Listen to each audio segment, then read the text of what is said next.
Welcome back to Villefranche.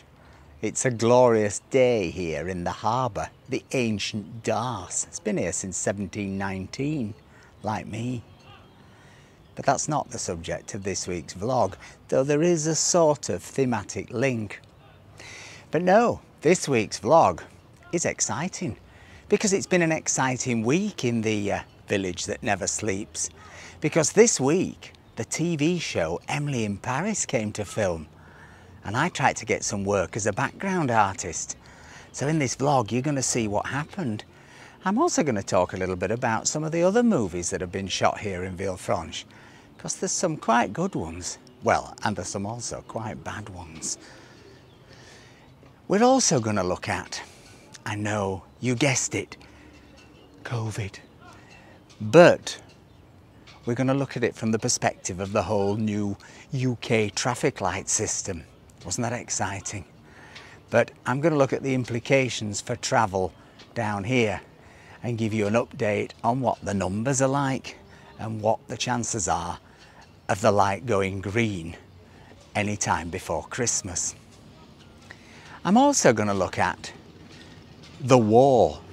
Do you remember that war this week that occurred between England and France, the new Trafalgar? Well, I'm going to tell you how it looked from this end, from t'other side of the channel, as it were. And I'm also going to give you my thoughts on the UK election results. Not pretty, was it? Anyway, as the UK government's travel task force might say, don't go anywhere. Unless, of course, it's the Falkland Islands.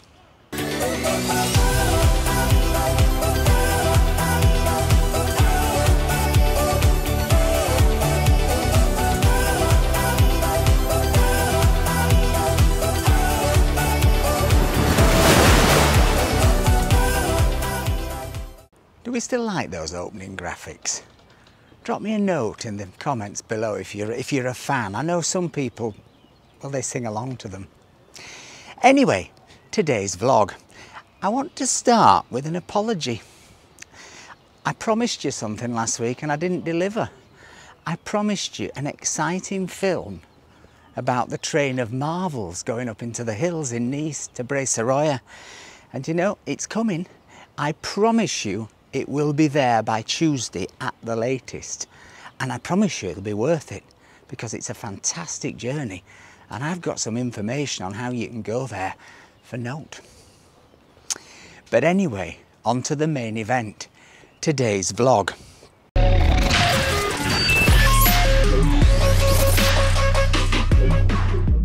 And I'm going to start, get it out the way, the info about COVID, because yesterday we had the UK traffic light announcement. Wasn't that exciting? Grant Shapps stood behind that £2.5 million lectern with Downing Street written really big across the front. Have you seen how big it is? Anyway, £2.5 million lectern, and he told us more or less what we already knew. Although actually, I think in fact, in truth, it was worse than what we expected. You can look down the list of the countries that you can go to, you know, the Falkland Islands and somewhere in the South Atlantic nearby. You can go to Portugal, of course.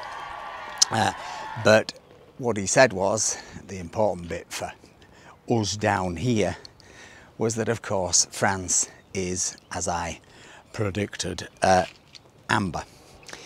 That means, well, what does it mean? It's quite interesting, because actually when you look at it, the government is recommending not to travel for leisure purposes. And obviously, I mean, you can see around here, this is quite literally a plague pit. It's terrifying. Normal life has ceased and there is grave danger. But they're recommending not to travel. But if you do travel, and this is where I get a little bit mad, if you do travel, then not only do you have to have a test at this end before you fly, fair enough, no problem with that. Not only do you have to have a test when you get to the UK, no problem with that. Not only do you have to have another test in the UK on day 8, no problem with that. But what you have to do is of course quarantine in your house for 10 days. Or pay a fortune and do a 5-day test and release. Personally, it's incredibly infuriating because I don't want to travel for leisure purposes. I'd quite like to see my dad, who I haven't seen for 18 months and who's 91. And given the fact that A, I've had COVID, B, I've been vaccinated, I really think the idea of keeping me locked in my house for 10 days in London is completely and utterly pointless. And not only do I think it's pointless, I just think the whole thing doesn't make any sense when you look at the regs, because you get to the airport, you know, the long queue through the airport while you're processed, and then you're allowed to travel on public transport and go exactly where you like to quarantine. So quite literally, you could get off at Heathrow and you could go to the Outer Hebrides to quarantine, and that's fine. You're allowed to travel on public transport. Anyway, it's, you know, I realise that this view will be a little unpopular with some of my friends who think that travel is not an essential and we should all wear hair shirts for the rest of our lives. But I'm not one of those people, you've probably guessed by now. By all means test, by all means try and keep out new variants, by all means I actually think have red countries absolutely say, look, it is simply too risky for people to fly in from India right now. I completely get that. Anyway, what does that mean for France? Well, it's very difficult when you dig through the UK government's documents on this, which I did this morning, to work out what their criteria is. They haven't, as far as I can see, specified that when an infection rate gets to a certain level in a certain country, it goes amber or it then goes green. They've left it deliberately vague.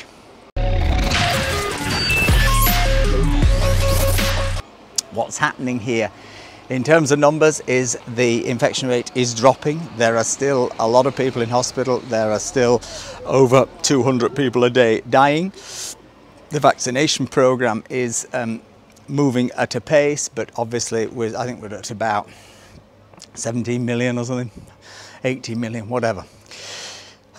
What does it mean in terms of when, if you will be able to come to France as a green country without having to quarantine when you go back, without the threat of it changing to red? Well, I think the bottom line is that this change to red thing is a threat across all travel for the whole of the year. I personally don't see it happening. There hasn't been a variant yet that's come up that the vaccine hasn't coped with. So I think there's an awful lot of super carefulness going on for political reasons. I wish I thought it was for just health reasons, but I don't. I think governments quite like to control people. And you look at the election results as they've occurred in Britain, and it's really benefited the incumbents. Even in Wales, where Labour have done terribly across the country, obviously, but in Wales, where Labour are in power, they've done really well. Why? Because it's the Welsh government that's been doling out the vaccines. Anyway, that's a side issue. So the infection rate is dropping here in France, but we're about to reopen, in a week's time, to reopen bars and restaurants on the terraces outside, and we're about to reopen non-essential shops. So what effect that has, I can only see that it's going to increase the infection rate at least a little bit. Also the curfew, which is 7 o'clock, switches to 9 o'clock. So again, that's going to increase the curfew a little bit. I'm going to walk down onto the sea. So I think, given that the UK traffic light thing is going to be assessed every 3 weeks, I'd be very surprised if France goes green 3 weeks after May the 17th. I think it's possible it goes green 6 weeks later. I think it's quite likely it goes green 9 weeks later. Why do I think that? Because actually, that's more or less what happened last year. Once we got to July, things opened up here, travel became possible again, people came on holiday, people visited relatives.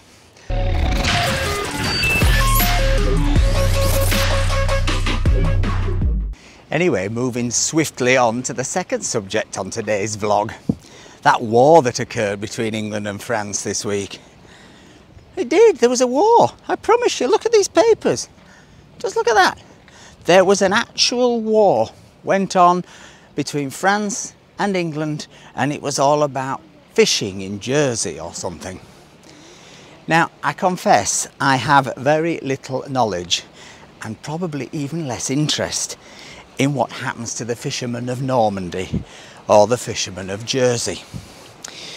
But when I read these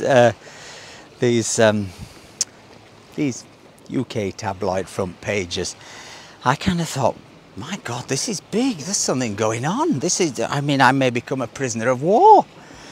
I need to know about this stuff. So I thought, well, I know what I'll do. I'll go and look at the French press, and I'll go and look at the French TV channels, because obviously it's going to be figuring massive. Nothing. I literally couldn't find anything for about 10 minutes. Then eventually I think I found one piece right down the Libération website, Libération newspaper. It really barely even registered on the media here. And it was just one of those times where you just go, the world that we view is the world that we are presented by our own media. Now, I'm not getting into a sort of thing of, oh, the French press are marvellous and the British press are terrible, blah, blah, blah, blah, or I'm not going back into the old Brexit balls, it's done with, it was 5 years ago, it's over. But it does make you think when you look at those headlines and then you look at how that story was presented here. Now, of course, you're then left to question, why did it occur like that? Why is it presented in this way? Well, obviously, there is a very strong Tory press in Britain, we know that, blah, blah, blah. But equally, there were politics in France. Macron's fisheries minister, whatever she's called, would, you know, clearly decided to bring up the prospect of cutting off the electricity to Jersey for one reason and one reason only. It was never going to happen, we all knew that. Anybody with any sense knew that the French weren't going to go to war over this.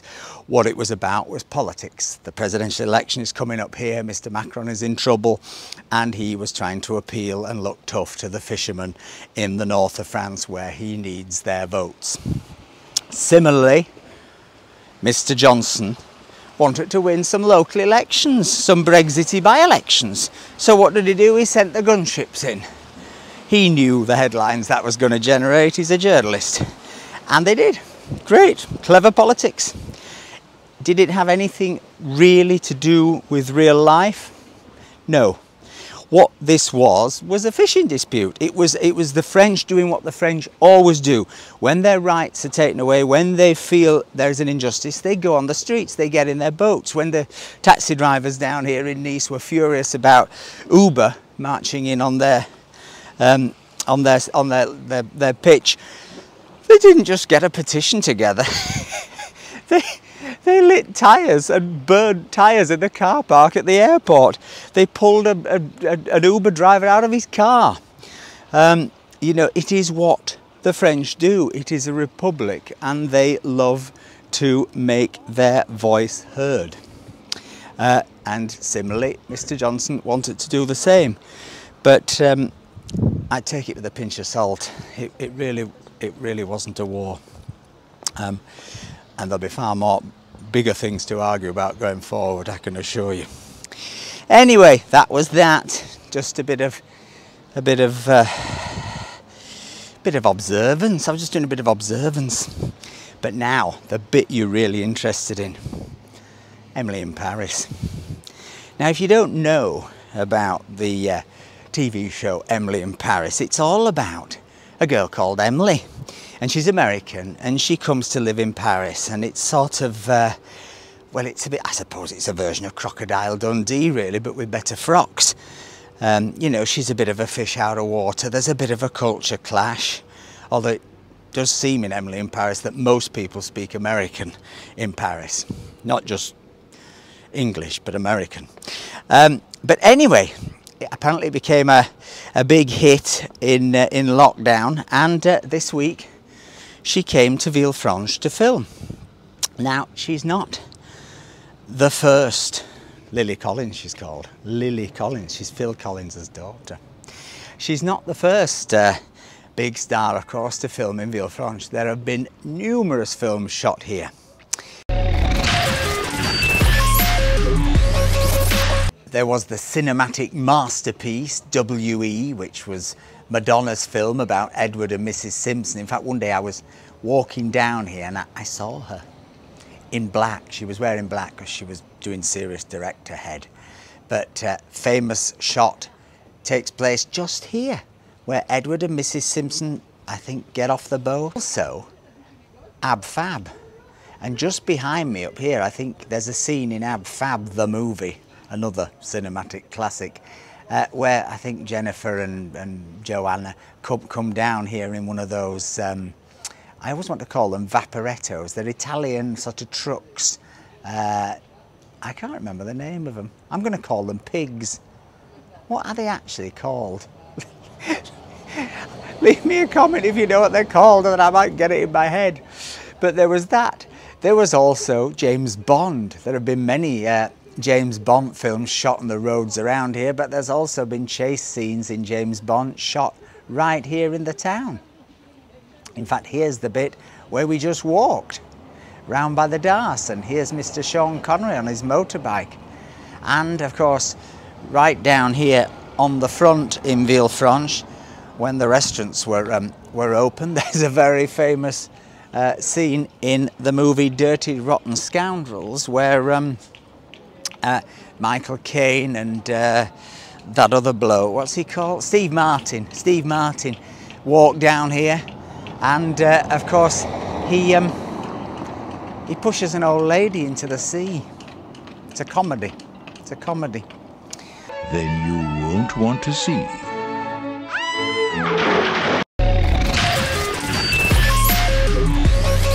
So anyway, Emily in Paris comes to Villefranche to film, and I look out the window and I can see them at the far end of the beach getting set up.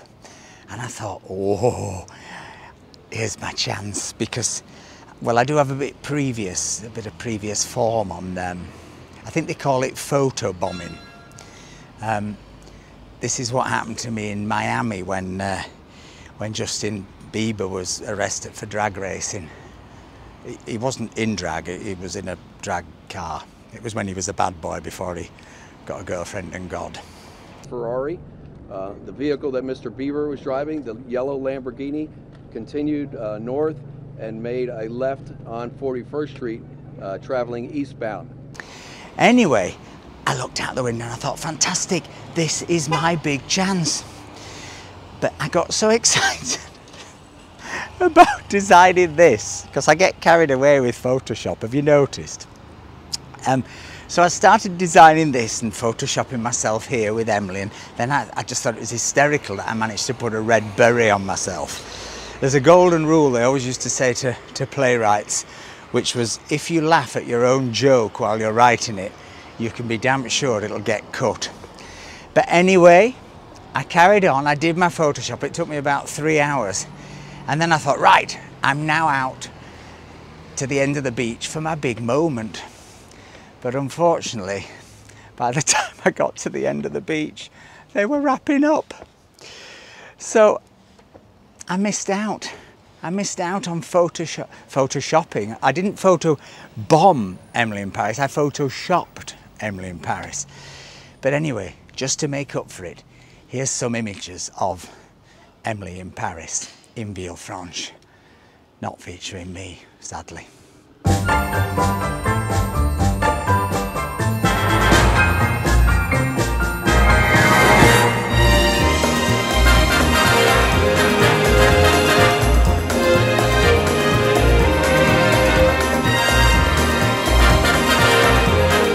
Anyway, have a fantastic week, everyone. That was the week that was in the village that never sleeps. See you on the other side. Take care and enjoy your holiday in the Falklands.